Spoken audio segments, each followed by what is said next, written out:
It's great to be here on behalf of Schwabe, and I know all of us at our office here in Vancouver, we work with small businesses all the time, medium-sized, large businesses through all different legal issues, including formation, helping businesses grow, raise money, expand, eventually sell and transition. A little bit about our office in Vancouver. Do you want to say a few words about our office, Don, in Vancouver, and we can get started? Sure. We have we're one office of 5 offices. Our headquarters is in Portland. Schwabe Williamson and Wyatt is the second largest firm in the state of Oregon. Our office in Vancouver has 6 attorneys, and we have in Vancouver, our partner, our managing attorney is Lisa Lowe. She's the general counsel for the Port of Vancouver. She's also an estate planning lawyer. We have a litigator in Kelly Walsh. Matt is our business lawyer. I am a primarily commercial and industrial real estate lawyer. Graciela Calgar is a brand new lawyer in our Vancouver office, longtime practicing intellectual property lawyer, trademark patent. We just merged with a 7-lawyer firm that specializes in that. It was just announced, I think, last week. All 7 of them are electrical engineers, so that automatically makes them the smartest people in any room they enter. Amazing backgrounds. And am I missing anyone? You got everybody. Okay, Yeah. all right. Well, we'll start now.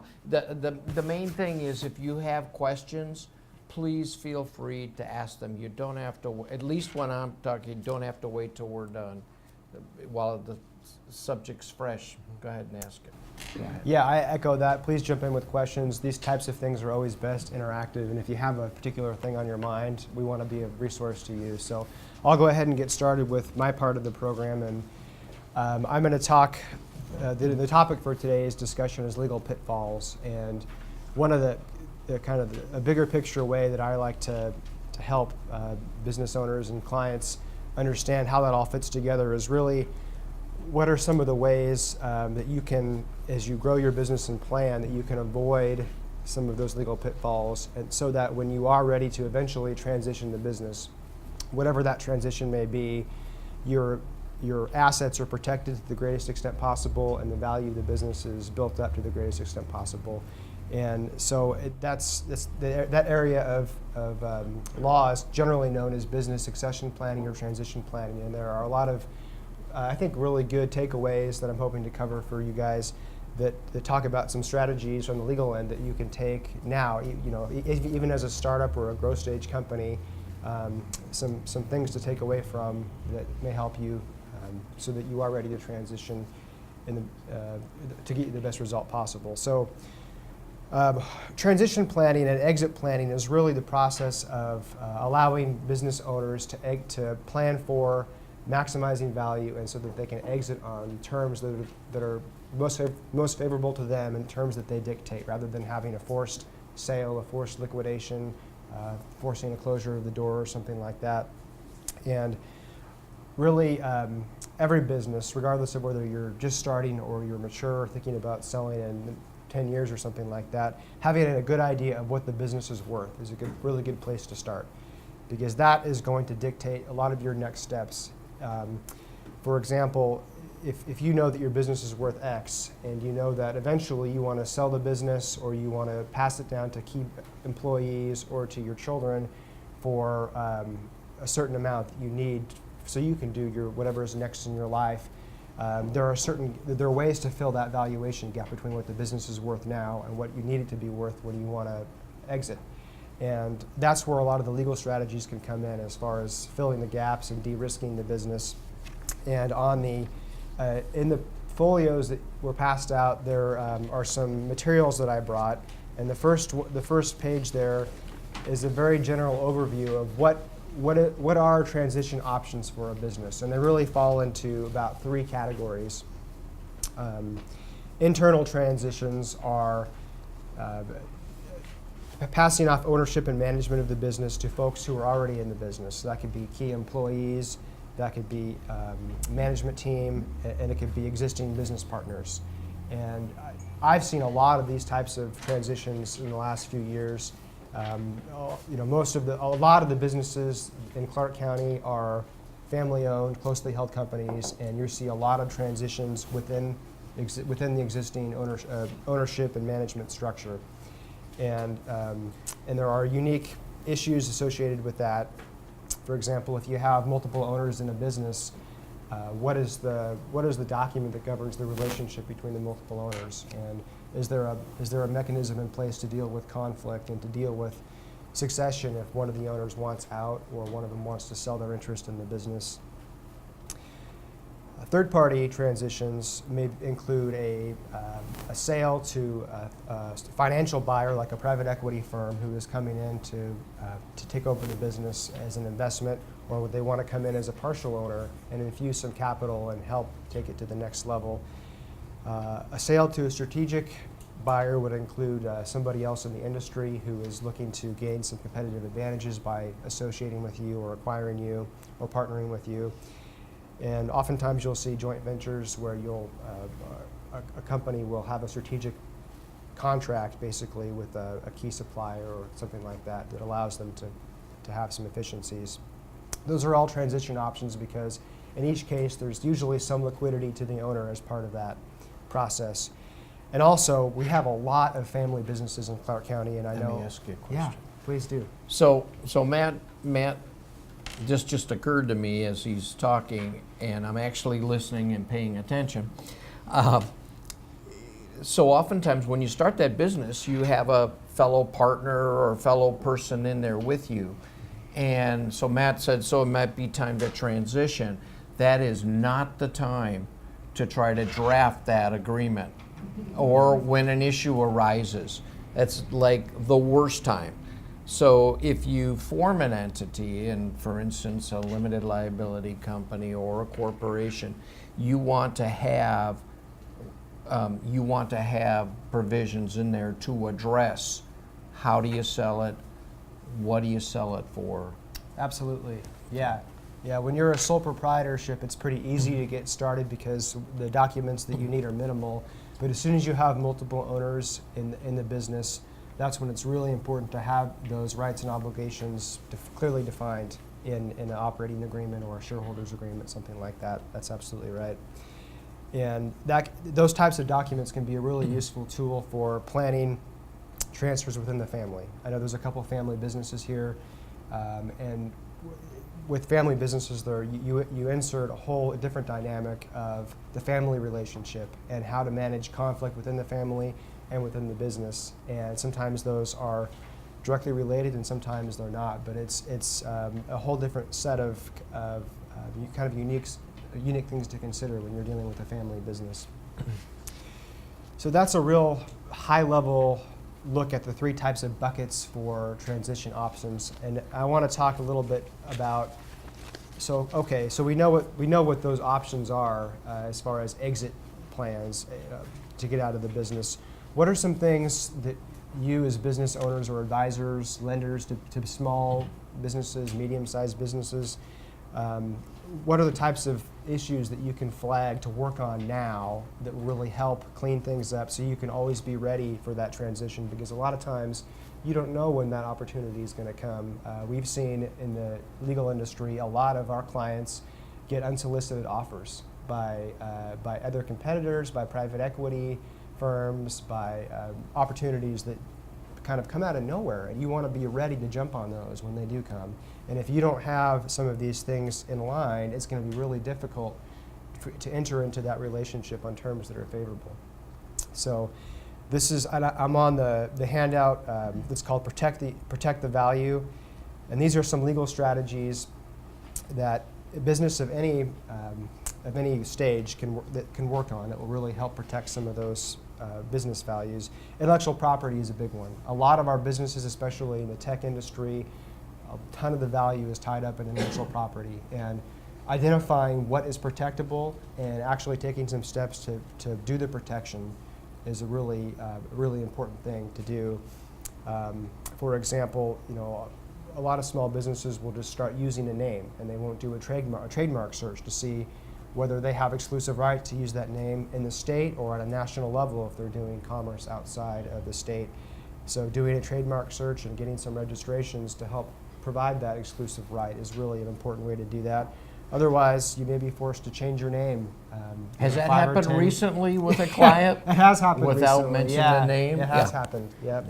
You get all your materials out, you're doing business, and you get a cease and desist letter from another company saying, you better change your name or we're going to sue you.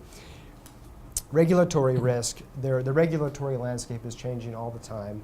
And those are things like, for example, whether you have folks who are helping you, whether they're properly classified as an employee or an independent contractor. Those tests are always changing, and they're getting more stringent and make it more difficult for the employer to get that right, and the liability can be huge. So taking some time to look at those relationships, seeing if they're classified properly and making sure they're documented properly is a big one. Having some non-compete agreements, if appropriate, with your key employees to make sure that they're not able to go out and harm you economically from a business perspective, either during or after the tenure that they're working with you. Making sure that you have the right amount of insurance is a really big one. And I know, for example, data privacy, data breach coverage is a type of insurance policy that a lot of people don't know about, but that risk of liability is huge for that. And if you have a business where you're doing a lot of things online sales, that's something to look into. Or if you're a manufacturer, having certain types of product liability coverage that provide greater protections than others could be a really important thing. A contingency plan is maybe the single most important thing. If you're going to walk out of this room and say, I'm going to work on one thing the next 3 months, think about a contingency plan, because that is a document, and it should be in writing so everybody in the business knows what the plan is. But it addresses how do you keep the lights on and the money coming in if the owners were suddenly unavailable. There was a death, there was a catastrophic injury, an extended vacation. Who is next in line who knows how to keep the business running so the money is coming in and things don't just dry up while you're gone? And that should be in writing, and it should be communicated throughout the company. And for brand new companies, the cleaning up undocumented transactions and corporate formalities is one a lot of times that you're trying to get the business off the ground. You don't have a lot of time to think about these nuances, but do carve out some time for these, because these are things that as your business progresses down the road, they become much more valuable to you as you're looking for partners, as you're looking for outside money perhaps, or strategic relationships. So take a look at your 5 biggest accounts, your 5 biggest customers, your 5 biggest vendors, and ask yourself, is there a written document that's signed that outlines the relationships of the parties? And if there's not, call them up and get something in writing that documents that, because that's going to create a lot of value for you. And if you are an entity, a corporation, an LLC, there are certain formalities that you do have to maintain so that you enjoy the limited liability protection that comes with operating through an entity. For example, if you're a corporation, having annual meetings of the shareholders and having directors and officers and understanding the differences between each of those folks. Even if there's the same 2 people are all the shareholders and all the directors and all the officers, you got to figure out what hats they need to be wearing at what times so you maintain that corporate formality and minimize the risk of a court or creditor looking past the entity to the owners personally.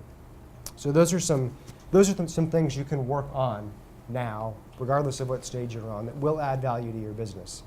And you may not see that until it's time for you to turn the page, start a new chapter, maybe have some type of a transition event, but you will realize that value when that comes. I'll kind of go more quickly through the next couple, but part of the business transition planning is how do you maximize the value in the business. So we talked about how do you protect some of the assets. Maximizing the value is also part of that. You want to be able to get the most out of it you can when you do have a liquidity event. And getting the most out of your employees is a really big one. And depending on the stage you are in your company, having incentives of owners and key employees aligned can create a lot of value. And there's a lot of legal tools out there to do that, such as stock options or equity rights that are similar to stock options. If owners don't want to actually give equity, there's some other ways to do that, similar types of features. And taking a look at what are non-essential assets, for example, real estate. A lot of businesses hold real estate in the same entity as the operations, and there can be a lot of tax reasons and other reasons to pull that out of the operating entity and have a lease arrangement between the real estate and the operations. And if you are looking to get acquired, having that separated is something that a lot of times will be expected. One other one I'll talk about here is for the owners who are managers, having someone else trained up who are able to perform the core functions if you're absent. So basically making yourself obsolete, not in the literal sense, but when you are looking for a strategic party to come in and buy you or something like that, they want to know that there are people besides the one or two owners who know how to make the business run. So that if you do decide to leave after you sell or transition out, that business is still going to be worth something, because the institutional knowledge of the owners is such a huge part of the business value in a small business. Timing of key agreements, I'll mention this because this is something I think Don will touch on, but your lease and your other key agreements, thinking about and intentionally approaching those as far as what's the term of those agreements, your key supplier agreements, your key customer agreements, your lease agreements. Is it a short-term or long-term agreement? Can it be terminated? Can it be assigned? Those are all things that you can think about and work on ahead of time that will give you some options and some choices for flexibility down the road. Some interesting statistics that I think are kind of telling are 75% of businesses will experience a transition in the next 10 years. And that's just a virtue of the age of a lot of business owners and the demographic. 75% will transition in the next 10 years. So if you are a business owner, if you are an advisor or a lender to business owners, that's a huge number. And it's going to be a topic that's on your clients' minds or your minds. 83% of businesses have no written transition plan, and 40% have done none at all. And 40% of businesses have no contingency plan to cover illness, death, or forced exit. So if you are able to put your heads together with your fellow business owners, your key management, and do some planning, you'll be well ahead of the curve for a lot of folks, and you'll be at an advantage if you are going to be looking to sell your business. So most businesses, folks, when they get started, do not go out and buy $1 million shopping center and decide to renovate and put their office there. Rather, they sign a lease. And there are countless terms and provisions in a lease that are really important. But I thought I'd set up touch on as many as I can in the short time that we have. So first of all, almost always the landlord's going to give you their form lease. That's usually a given. And they're going to say, well, this is our lease, sign it, or, too bad. Notwithstanding that fact, you should take a look at it, and there are provisions that you can add or ask to be added to the lease which are not too controversial. So for instance, let's just assume it's a 5-year lease, and the landlord wants a 5-year lease. One thing you want as a tenant is you want early entry, because whether or not the landlord's going to build out the space for you, okay, so put walls in, put a new floor in, whatever, or just say, here's your space. You want early access before the lease starts running, so that you can move your own goods, your own equipment, furniture, and the like into that space. Now, typically, you can get the landlord to agree to do that for you for maybe 30 days before the lease starts without paying rent. The landlord, if the landlord has their act together, will require that you have your insurance in place, both your liability insurance and your what we call all risk insurance for your own goods. And but you should want to get access ahead of time. When you're looking at that lease, a landlord, there's no benefit to a landlord, generally speaking, to give tenants options to renew. Because if the tenant's going to stay, the landlord can hold you up for whatever they want. So there's generally no real benefit. I mean, if it's a successful lease, the tenant's going to want a renewal. If it's not a successful lease, the landlord doesn't want you anyway. So it's to the tenant's benefit to have options to renew. The more you have, the better off you are. If you're on shaky ground, do short-term renewals, but negotiate the rent ahead of time. That's really important. Really, really important, because an option to renew without the rent in there it doesn't do you a whole lot of good. If you're a brand new business and it's a small space, if it's a small space, or you're a very large business like a Safeway, you can negotiate sometimes a term that allows you an early termination option in the first year or first 18 months. If you're just dying on the vine and you don't want to be responsible for the rent for instance, 5 years, sometimes a landlord will allow a one-time early termination. You give as much notice as possible. It might be 6, it might be 9 months notice, but it protects you from being responsible for the lease payments for the rest of the period of time.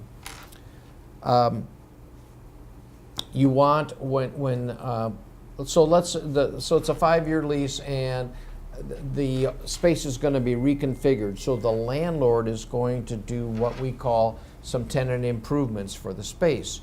And you want to allocate, of course, get the landlord to spend as much money as you can to fix up your space.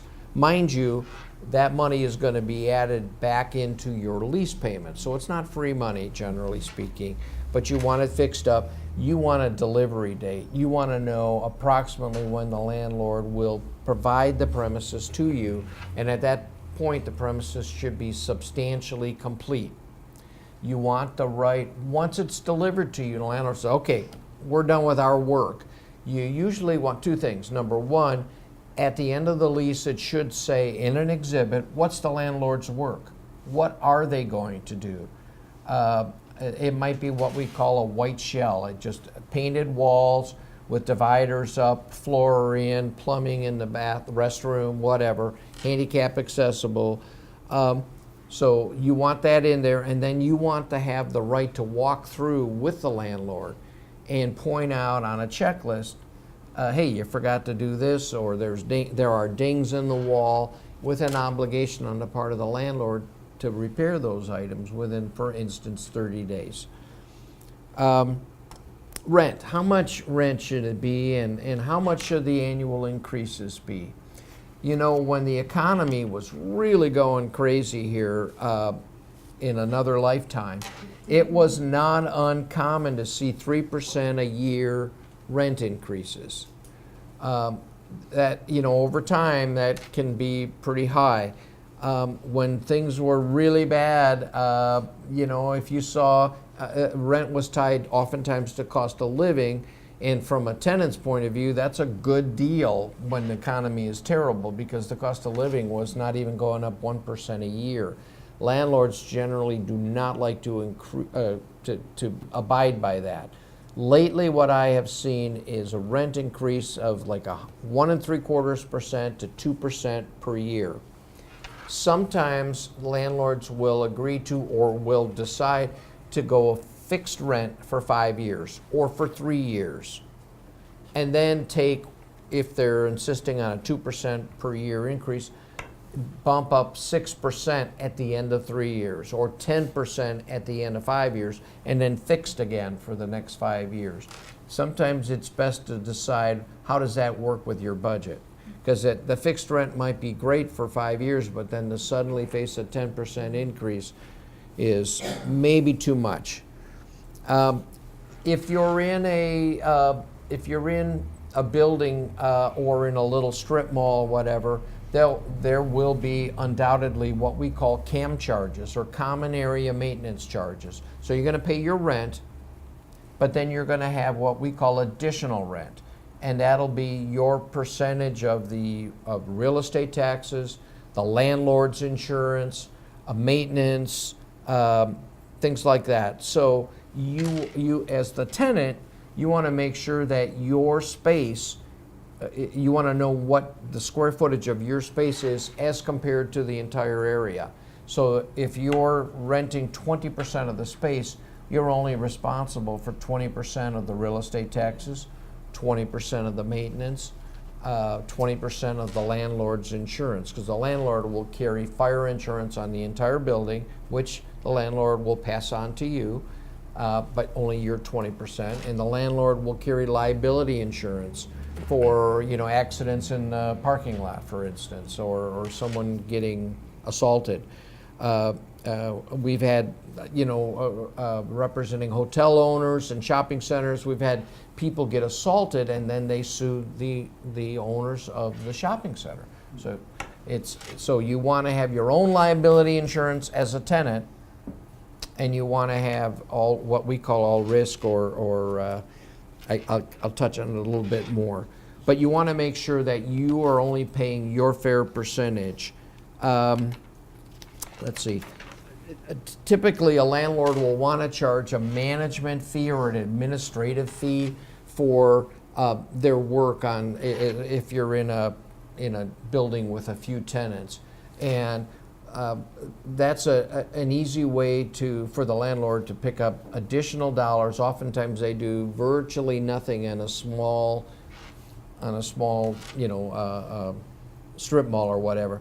So ideally, you want to limit that to no more than 4% of your base rent. 3 or 4% of your base rent per year goes to the landlord for their costs. Take a look at your permitted use in the lease. You, as the tenant, want that as broad as possible. So if you're an office of some kind, you want any kind of office use, any kind at all.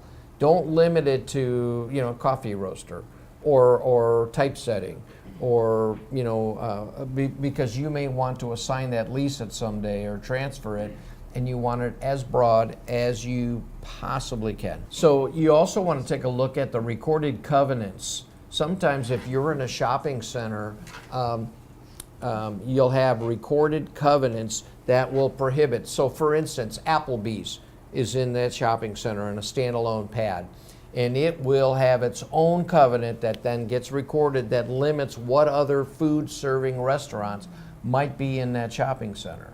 Okay, Starbucks, darn well they are going to have covenants that restrict any other stores in that shopping center from serving coffee related products. And it's pretty broad now because they do sandwiches and they do breakfasts, and so you really need to make sure that you read those covenants. Now, does the landlord give them to you? Not necessarily. So you need to get a title commitment to show anything that's recorded on that property, so that you can check that out for yourself.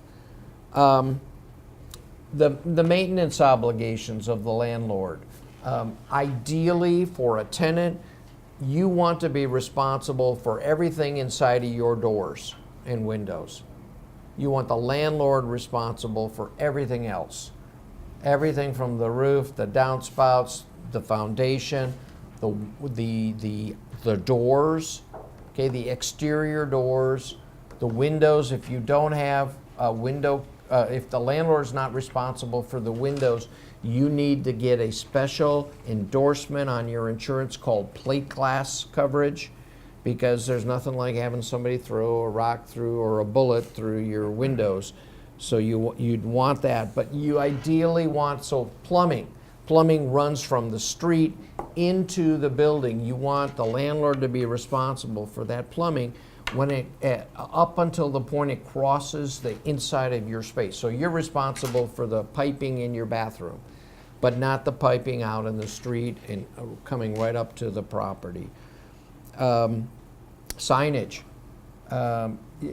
Almost always that's a big deal with a landlord, what signs you can put up, so you want to address that in the lease. You want to maybe make sure you're allowed to have grand opening signs, the size of the sign. In shopping centers, typically there's an envelope on the building within which your signs must fit. They'll put actually or literally the height of the letters you can use, and so it's really important to read that, be aware of it. Insurance, commercial liability. So you have two things as a tenant you want to, two or three things. You want commercial liability insurance. That is in case somebody falls on your premises. The standard for years and years and years was $1 million. The difference between $1 million worth of coverage and $2 million worth of coverage is probably no more than a couple of $100 at most per year. So it's worth having $2 million of coverage per occurrence. All risk insurance, the magic words you want for and this is to cover fire and explosions and weather-related issues. You want causes of loss hyphen special form. Okay, it's an insurance term, but it's pretty much the state-of-the-art term for insurance to protect your premises. You want to make sure you have insurance on your own goods, your own fixtures, your equipment, your trade fixtures, your inventory, because if there's a fire loss, the landlord's insurance will not cover your goods. It probably says that in your lease if you read it. Lots of times landlords put an indemnification clause in there, and if you read indemnification language, most lawyers have problems with that, and this is what they do for a living. So non-lawyers really struggle with what that is. In a nutshell, you're acting as an insurance company, as the tenant, for the landlord. And if you're going to have indemnification language in your lease, what you want to limit it to is you're responsible if you're negligent. Okay? You're responsible if you breach your lease, and you're responsible for your use and your visitors' use, called invitees under Washington law, who might be injured on your premises. You don't want to be responsible for the landlord's negligence or the landlord's breach of the lease. And landlords, unless you ask for it, will never put in there the mirror language where the landlord's liable and has to indemnify you. Yeah. They will never put that in there. So you have to ask for it. And the easiest way to say that is, I'm willing to indemnify you as long as you indemnify me for very same things. And that causes them to gag. But you should be able to get that. One of the biggest issues that comes up in leases is assignments. People want to transfer the lease to someone. The landlord does not want you to transfer the lease from someone. From the landlord's point of view, their thinking is, well, I gauged your financial net worth, your experience as an operator, you as a person, and so I decided to lease this space to you because I felt comfortable leasing it to you. I don't know Mary. I don't know Fred, that the person you want to assign to or transfer to. So you need to carefully look at the language in the lease that addresses assignment. So, for instance, from a tenant's point of view, you want the landlord to agree to an assignment of the lease and not unreasonably withhold their consent. In the state of Washington, we have a very unusual rule. This is really critical to remember. In Washington, if the landlord says, you can only assign the lease if I grant my consent. And it stops right there. There is a case in Washington that's been upheld a couple of times. The landlord can act unreasonably, can be arbitrary and capricious in refusing to allow an assignment if it says simply, you can only transfer it if I consent, and there are no other conditions or limitations. Critical to make sure that the landlord must reasonably grant their consent. And there's all kinds of negotiations that can go on there, but I'll give you an example on a high level how this works. There was a case in Seattle, made it up to the Court of Appeals or State Supreme Court. It's a big, Ernst was a big yard and garden chain in the state of Washington, primarily Puget Sound. They close. They want to, and they have a provision in their lease that says the landlord will not unreasonably withhold their consent. So you think they're in good shape. Well, the landlord wanted to found someone to assign the lease to. It happened to be not Goodwill, but another place where you buy clothes. You can buy used clothes. What am I? Yeah, Value Village. So the landlord, Ernst, said, we're going to assign it to Value Village. Well, the landlord said, no way in hell, because if I put a Value Village in my shopping center, it's going to downgrade the value of my shopping center. The tenant argued Value Village has more net worth than Ernst does. So you should allow them in there. But because there were no provisions in there, the landlord lost on that. So you need to negotiate. So what we'll, from a landlord's point of view, we'll say comparable, net worth. If it's a company that might be dealing with hazardous waste, we really careful there. You don't want that in your little shopping center. You want to make sure that from the landlord's point of view, if they grant the consent, the landlord's going to say, okay, we'll allow this person in, but we are not going to release you from the lease. So you're going, well, that does me a lot of good. So you have 3 years left on your lease. You're going to transfer it to Mary and Fred, but you're still on the hook. So if that is the case, you have to negotiate with Mary and Fred and with the landlord that you can come back into the lease. Because what happens if you don't, and Mary and Fred close the doors, you can't get into the space, and Mary and Fred are gone, and guess who's SOL, which is a legal term that we use. So you have to make sure that you not only, if you're going to have to guarantee the lease, and landlords will generally require that you have to be able to get back into the premises if that tenant walks, because it's not uncommon, and we've all seen it. They close the doors and they're gone. And you can't find them, and you're on the hook for the rest of that lease. So really, really... Can I add one point on Yeah. the assignment? A lot of times the leases will say, they'll define as assignment a change of control of ownership of the tenant's business. And so I just was working on an example for a family-owned business. Well, mom wanted to gift her 60% of the business to the kids. Well, guess what? Change of 60% of ownership of the business is a change of control. That's considered an assignment of the lease. And you don't go to that, if you don't go to the landlord and get their consent, you're in breach of the lease. And That would be a default. Always trips Yeah. people up. So you can try and negotiate that part out, so you can do inter-family transfers or some type of accommodation that allows you to do that. Yeah. On behalf of the chamber, we want to say thank you guys for your Right. Thank you.